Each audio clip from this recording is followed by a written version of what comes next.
युधिष्ठिर की, सम्राट युधिष्ठिर की, सम्राट युधिष्ठिर की, सम्राट युधिष्ठिर की।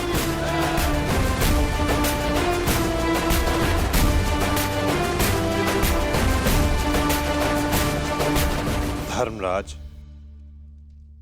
केवल एक ही वीर था जो परिवर्तन के लिए अंतिम श्वास तक लड़ा।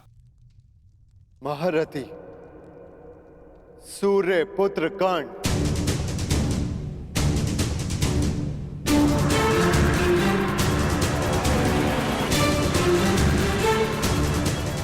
सदैव अपने ज्येष्ठ के परिवर्तन के स्वप्न का आदर और सम्मान करना धर्मराज।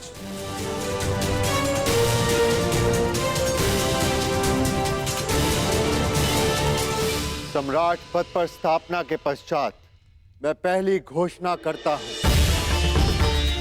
हस्तिनापुर में अब जन्म आधारित व्यवस्था का अंत किया जाता है।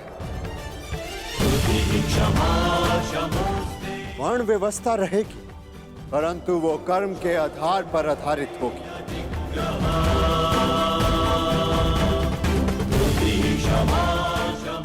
सूत हो या शूद्र हो, सबको शिक्षा का समान अधिकार दिया जाएगा और योग्यता के आधार पर काम, सम्मान और समानता का अधिकार सबको दिया जाएगा। यही धर्म स्थापना की नींव है और यही परिवर्तन का प्रारंभ। सम्राट युधिष्ठिर की, सम्राट युधिष्ठिर की, सम्राट युधिष्ठिर की, सम्राट युधिष्ठिर की। मुझे विश्वास है कि मेरे पश्चात परिवर्तन का अध्याय प्रारंभ होगा।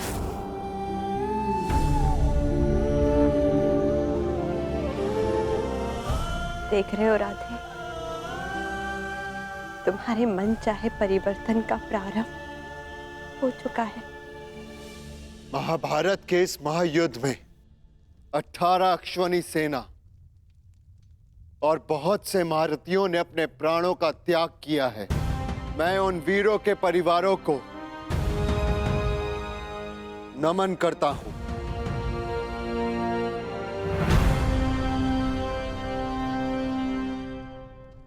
मैं सम्राट युधिष्ठिर ये आदेश देता हूं, युद्ध में सम्मिलित प्रत्येक सैनिक के परिवार को आर्थिक सहायता दी जाएगी। उनके बालकों को शिक्षा, उनके आश्रितों के लिए भरण पोषण की व्यवस्था अब सम्राट का उत्तरदायित्व है। सम्राट युधिष्ठिर की, सम्राट युधिष्ठिर की, सम्राट युधिष्ठिर की, सम्राट युधिष्ठिर की। और भ्राता कर्ण, मुझे विश्वास है कि मैं संसार में सदा राधे कर्ण के नाम से ही जाना चाहूंगा। राधे कर्ण के द्वारा सुझाए गए प्रतिरूप के आधार पर राज्य में समानता की एक नई व्यवस्था विकसित की जाएगी।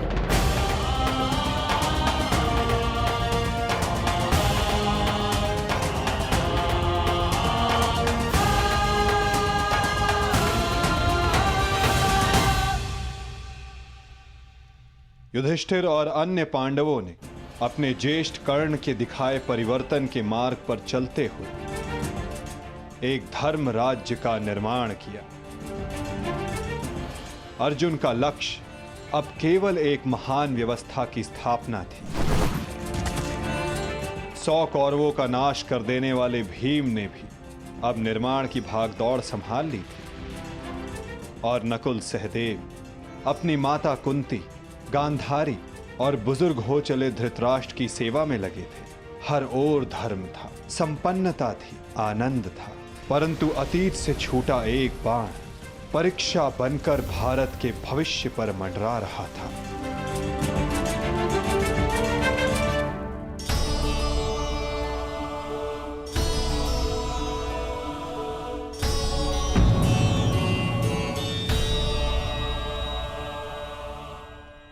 आप सबसे ज्येष्ठ हैं भ्राताश्री। इस स्थान पर आपका अधिकार है, परंतु फिर भी आप ये स्थान रिक्त क्यों रखते हैं?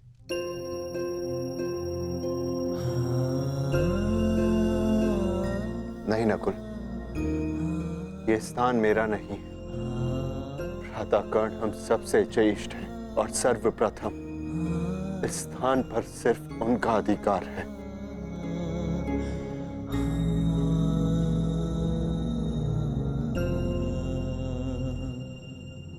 साम्राज्ञी,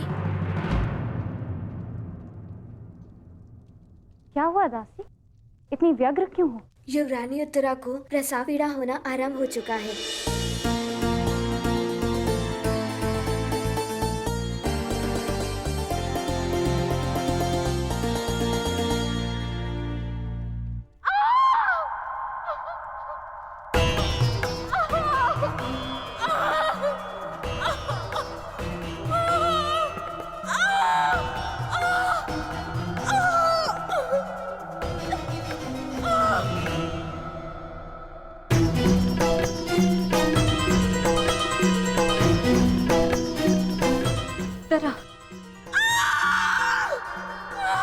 ज्येष्ठ, माता कहाँ है? माते,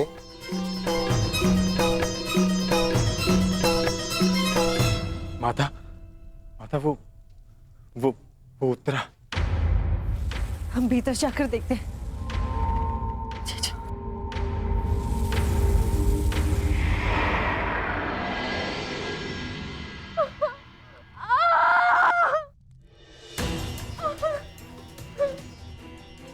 पुत्री, साहस रखो। अब और पीड़ा सहन नहीं होती माता।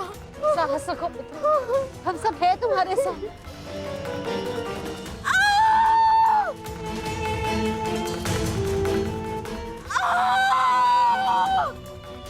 माता, प्रसव पीड़ा तो सबको होती है, परंतु उत्तरा के लक्षण गंभीर हैं।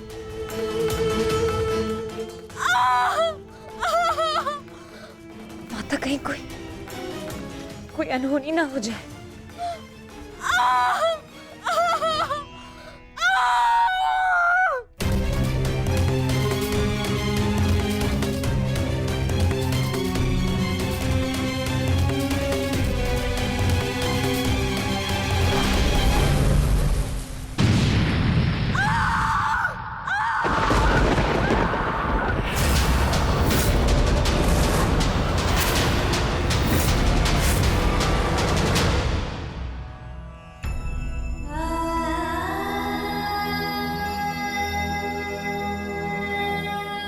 ये क्या अनर्थ हो गया? अब हम क्या उत्तर देंगे उत्तरा को? उत्तरा,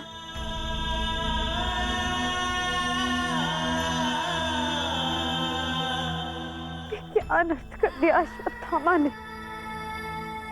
एक ब्राह्मण होने के पश्चात प्रतिशोध की अग्नि में वो इतना अंधा हो गया। एक शिशु पर ब्रह्मास्त्र चलाने से पूर्व उसे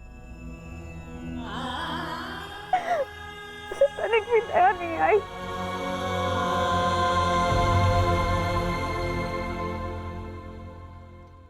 क्षमा कीजिए महाराज, किंतु हम शिशु नहीं बचा सके।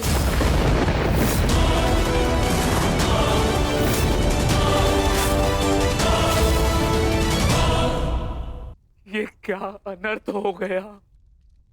ये सब मेरे कर्मों का फल है। हे नारायण, उस बालक की सहायता करिए। इसमें उस बालक का कोई दोष नहीं है। हे नारायण, सहायता करिए। माता,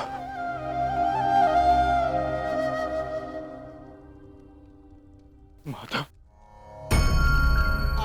कुछ कीजिए माता, कुछ कीजिए। मैं आपसे विनती करता हूँ, हमारे वंश के अंतिम बीज की रक्षा कीजिए। हमारा वंश समाप्त हो जाएगा।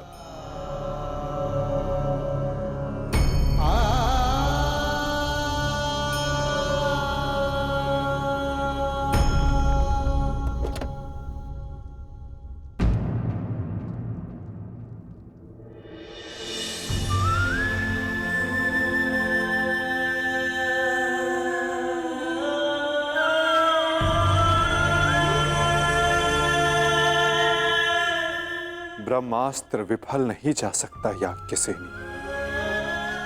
ब्रह्मास्त्र का संधान हुआ है तो उसका परिणाम निकलना भी निश्चित है।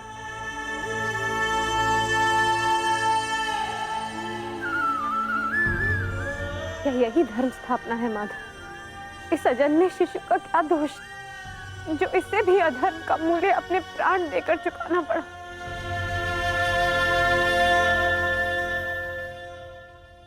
एक पापी के पाप का फल निरीह उत्तरा क्यों भुगतेगी?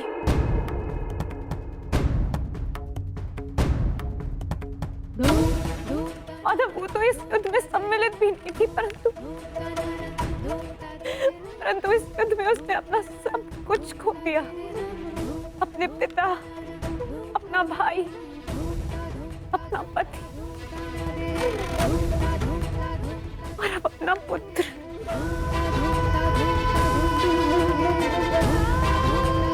ये कैसी धर्म स्थापना है माधव?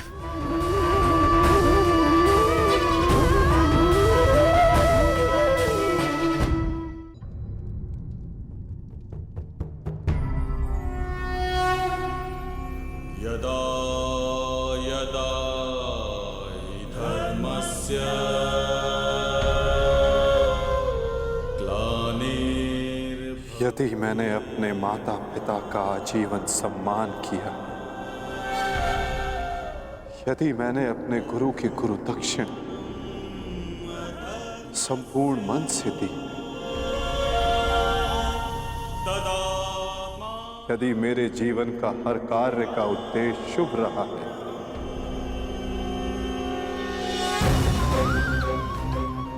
यदि मैंने धर्म स्थापना के लिए संपूर्ण प्रयास किया है,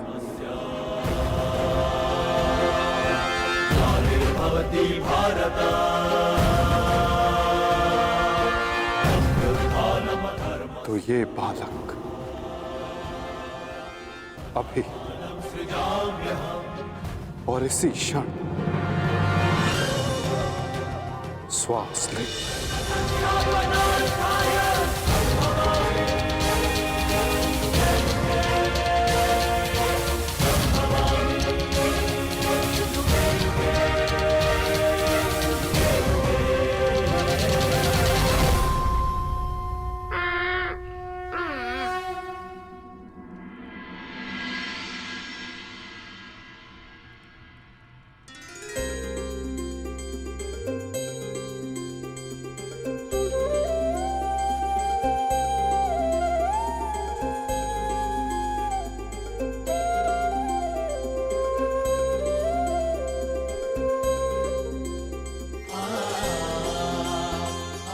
अपने जीवन की सबसे कठिन परीक्षा में सफल हुआ है ये बालक। ब्रह्मास्त्र की कठिन परीक्षा में खरा उतरा है ये बालक, जो धर्म स्थापना का मुख बनेगा।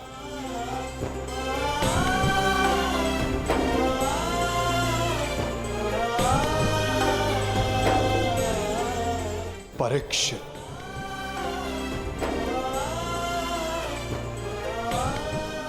हाँ याज्ञसेनी, इस बालक का नाम परीक्षित होगा। वृषाली! वृषाली! वृषाली! वृषाली! पुत्री वृषाली!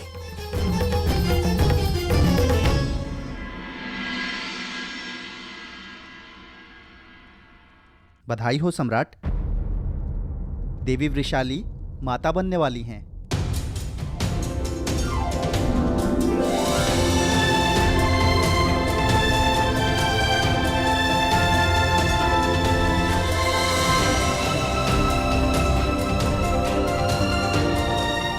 प्रभु को कोटि कोटि धन्यवाद। आज एक दिन में 2 शुभ समाचार मिले। अब परिवर्तन के 2 सूर्य चमकेंगे हस्तिनापुर।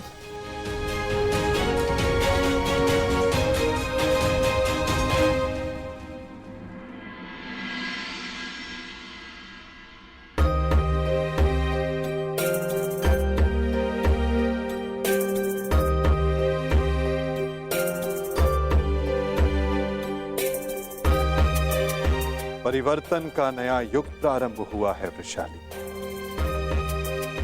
प्रसन्न हो जा कि सूर्य पुत्र को तर्पण देने वाला इस संसार में आने वाला है।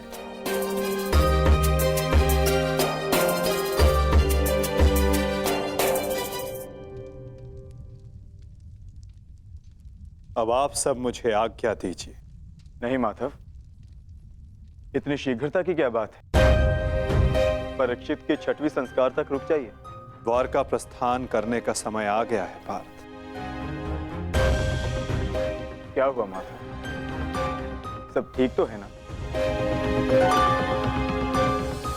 नए परिवर्तन का प्रारंभ हुआ है पार्थ, और परिवर्तन और नाश दोनों एक दूसरे से जुड़े होते हैं, और किसी के अंत का प्रारंभ होना भी शेष है।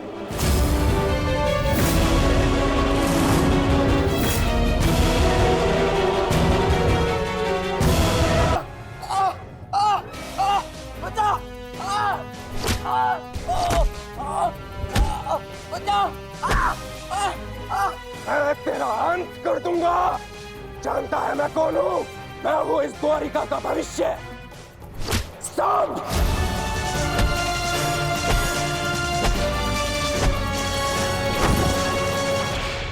ये क्या दशा बना रखी है सांब? दिन प्रतिदिन तुम्हारा व्यवहार अशुभनीय होता जा रहा है। संभालो स्वयं को। ताऊ श्री, मुझे समझाने से पूर्व अपने छलिया भ्राता को समझाइए, जिसने बिना अस्त्र शस्त्र उठाए मेरे ससुर के कुल का नाश कर दिया। क्या वो शोभनीय था? अपने पिता के लिए ऐसा भाव पाप है। पाप तो आपके भ्राता ने किया है, मैं तो केवल मदिरा पान कर रहा हूं। संभालो अपने आप को। एक योद्धा को यह सब शोभा नहीं देता। कैसा योद्धा ताजश्री, जिसके हाथ से तलवार छीन ली गई हो, जो अपने मित्र विश्वसेन की सहायता करने का वचन पूरा ना कर सका हो, उस मनुष्य को आप योद्धा कहते हैं? जब युद्ध करने का समय था तो युद्ध नहीं करने दिया। अब इस अपमान को गले से निकलने के लिए इस मदिरा के अतिरिक्त मेरे पास और कोई सहारा नहीं है। मुझे विश्वास नहीं होता कि तुम कृष्ण पुत्र हो।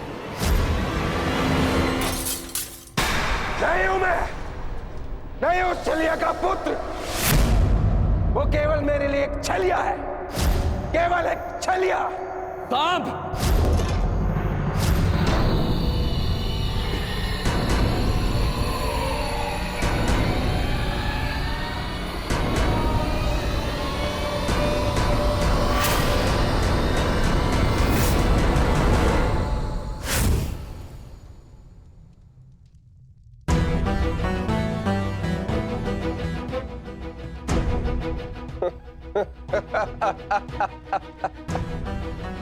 आइए आइए आइए द्वारिकाधीश, आइए। स्वागत है आपका, स्वागत है। लौट आए आप। करा इस आर्यव्रत के सभी महारथियों का अंत। कराए धर्म स्थापना के नाम पर अपना पलड़ा भारी। अब अरे अच्छी, आप देख क्या रहे? स्वागत नहीं करेंगे इनका? इतना महान कार्य पूर्ण करने के पश्चात आज लौटे हैं। आज तो राजभवन में उत्सव होना चाहिए। पांचाल, काशी, मगध, छेदी, सभी महाजनपदों के महान शासकों का अंत करवा डाला। सिर्फ धर्म स्थापना के नाम पर। अब क्या बचा पूरे भारतवर्ष में? पूरे भारतवर्ष में सिर्फ 2 महान राज्य। पहला द्वारिका, दूसरा हस्तिनापुर। और हस्तिनापुर का महान शासक धर्मराज युधिष्ठिर पहले से ही अपने चारों भाइयों के साथ इनके तलवे चाटता है।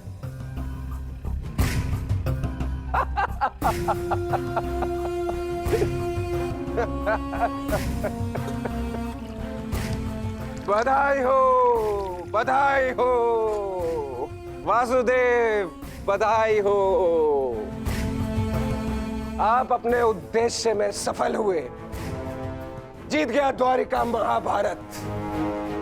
परंतु आपने भी मूल्य कुछ कम नहीं चुकाया। हमारी 7 औक्षणी सेना का अंत करवा दिया। क्या मिला आपको हमारे वीर सैनिकों का अंत करवा कर?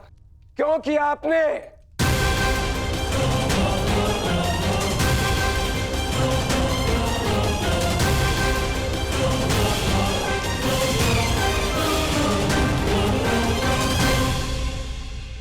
उन सैनिकों ने केवल अपने कर्तव्य का पालन किया था सांब।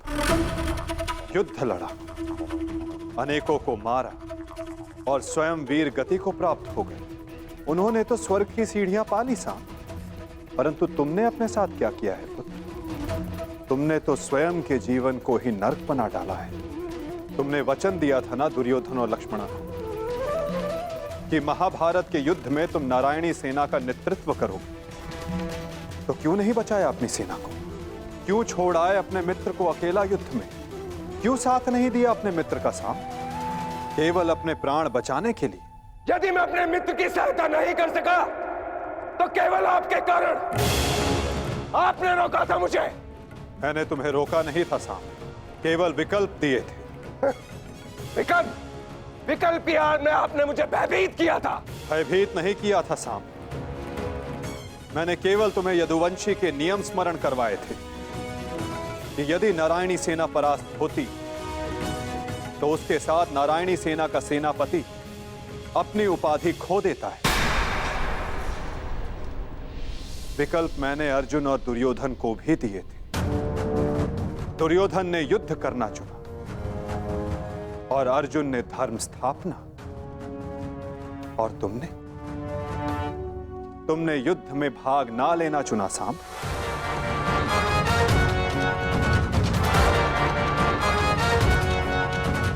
कदाचित यदि तुमने अपने मित्र वीर वृषसेन को उस युद्ध में प्रदर्शन करते देखा होता तब तुम्हें ज्ञात होता कि वीरता की वास्तविक परिभाषा क्या होती है सांब। यदि तुमने अपने प्राण उस युद्ध में गवा दिए होते तो आज मेरा सर गर्व से ऊंचा होता। किंतु नहीं, तुम तो मदिरा के मध्य में स्वयं के जीवन को धीरे धीरे करके मार रहे हो। लज्जा आती है तुम पर सांब, लज्जा आती है।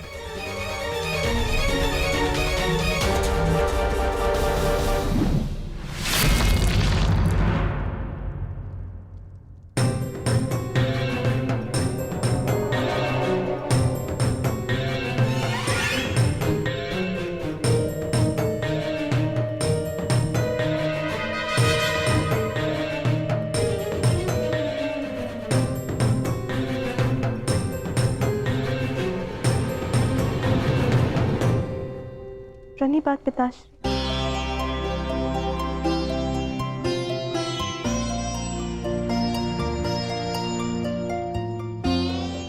पिताश्री मैं क्षमा। लक्ष्मणा, इतनी लंबी यात्रा से आया हूं पुत्री, भोजन नहीं कराओगी?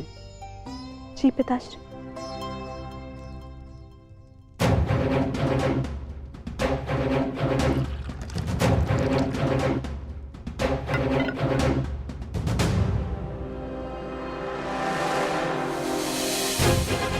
तुमने वचन दिया था ना दुर्योधन और लक्ष्मण को कि महाभारत के युद्ध में तुम नारायणी सेना का नेतृत्व करो?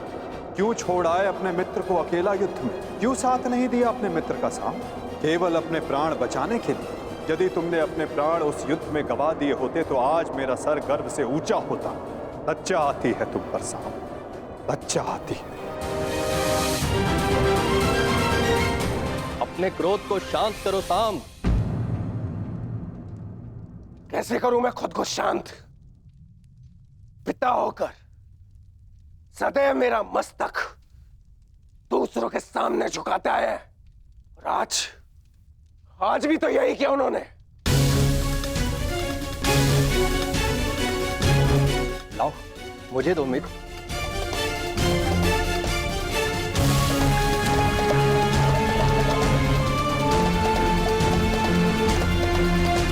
लो, पियो।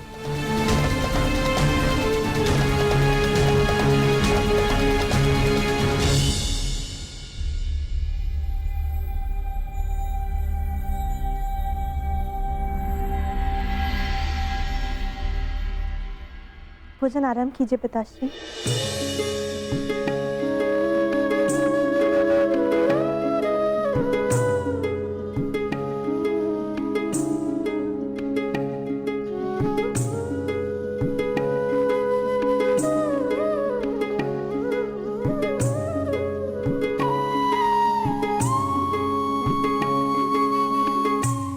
पिताश्री, क्या आप मुझे मेरे पिता के विषय में कुछ बता सकते हैं? युद्ध में क्या हुआ था?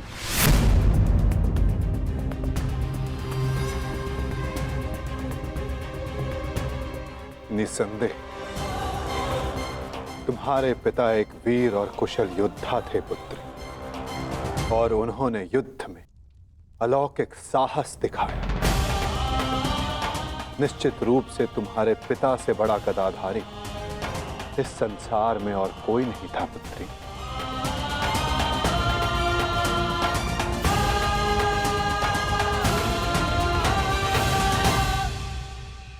यदि ये सत्य है तो उन्हें ये संसार छोड़ के क्यों जाना पड़ा पिताश्री? हमारे कर्म और हमारे चयन हमारी नियति निर्धारित करते हैं। कुछ भावों और कुछ वस्तुओं में अधर्म का वास होता है।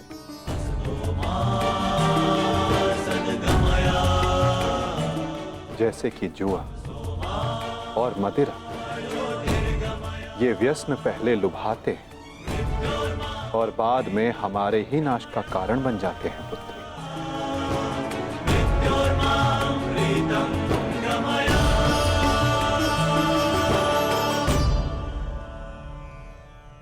लो मित्र, पियो।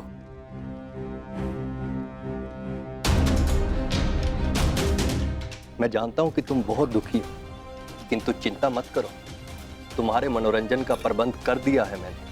कैसा मनोरंजन?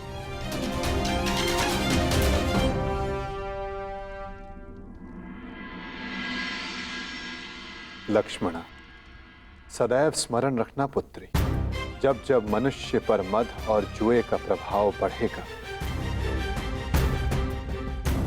तब तब वो अपने पग अपने पतन की ओर बढ़ाएगा। संभल कर मित्र, आज का विनोद तुम्हारे मन की सारी कड़वाहट बाहर कर ले जाएगा। एक मद्दांध व्यक्ति सबसे पहले अपने बड़ों का आदर करना भूलता है, उनका अपमान करता है, उनका उपहास बनाता है, और उसके पश्चात वहीं से उसका अंत प्रारंभ हो जाता है।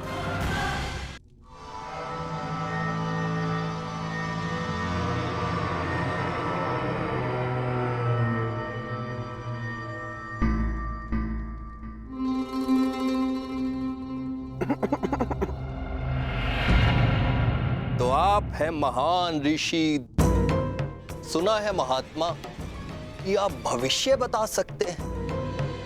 बड़ी प्रशंसा सुनी है आपकी। क्या जानना चाहते हो? यदि ये सत्य है तो बताइए कि इस रमणी को आगे चलकर क्या होगा, पुत्र या पुत्री?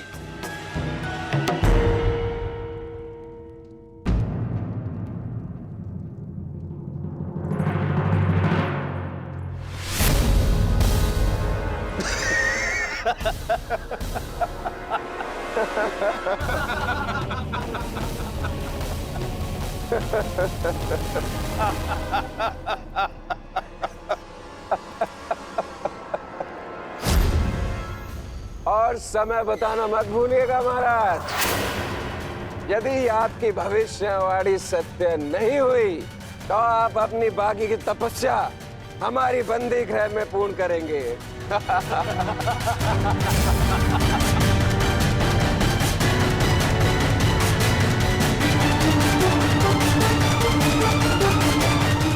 कौन क्यों है महाराज? बताइए, मेरी कोख से क्या जन्म लेगा? मदिरा के मद ने तुम्हारे भीतर के मानव को सुला दिया है मूर्ख। अब तुम केवल उस मूसल की भांति हो जिसमें कोई भावना नहीं होती। वो किसी भी वस्तु पर पड़ता है तो उसे कुचल देता है। ये लीजिए पिताश्री, ये हलवा मैंने विशेष रूप से आपके लिए बनाया है।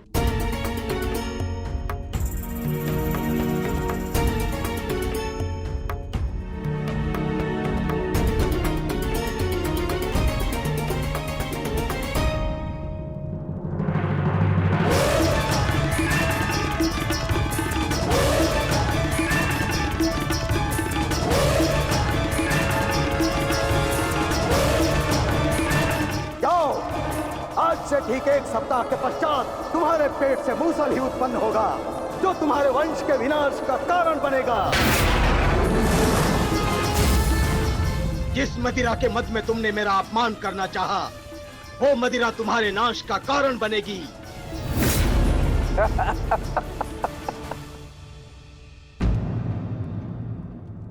क्या हुआ पिताश्री? आप रुक क्यों गए? क्योंकि जिसे रुकना चाहिए था वो नहीं रुका।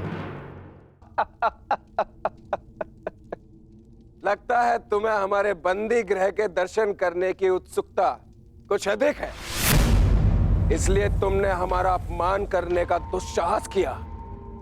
पहले वासुदेव और अभी तुम। मैं तुम्हें जीवित नहीं छोड़ूंगा।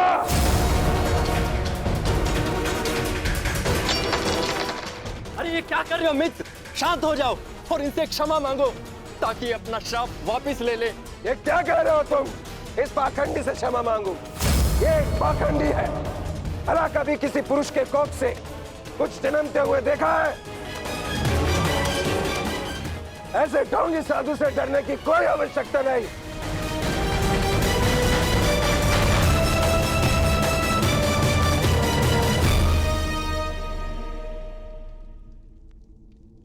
जो अब तक नहीं हुआ शाम, वो अब होगा। साधुओं का श्राप व्यर्थ नहीं जाता।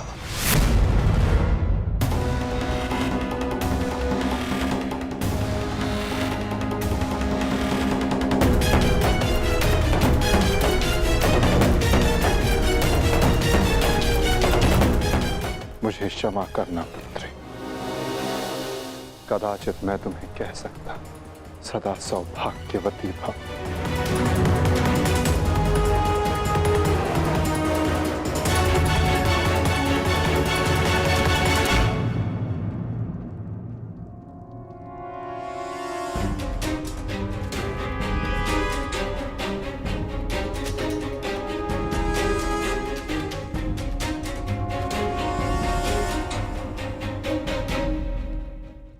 एक साधु का उपहास उड़ाना और उन पर प्रहार करने का प्रयास करना क्षमा के योग्य नहीं है सांब।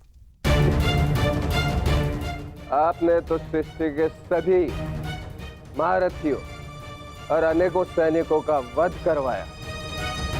क्या वो क्षमा के योग्य है?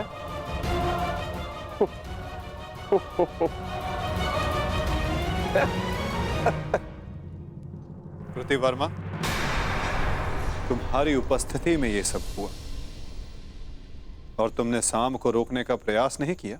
क्षमा चाहता हूं वासुदेव, हम तो केवल विनोद करना चाहते थे।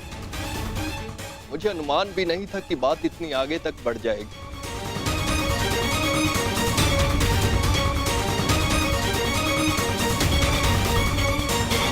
कितना समय? 7 दिन।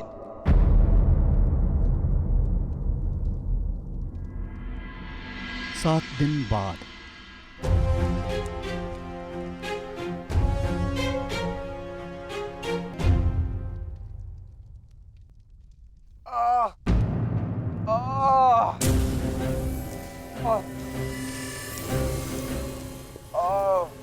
सहायता करो मित्र, मेरी सहायता करो।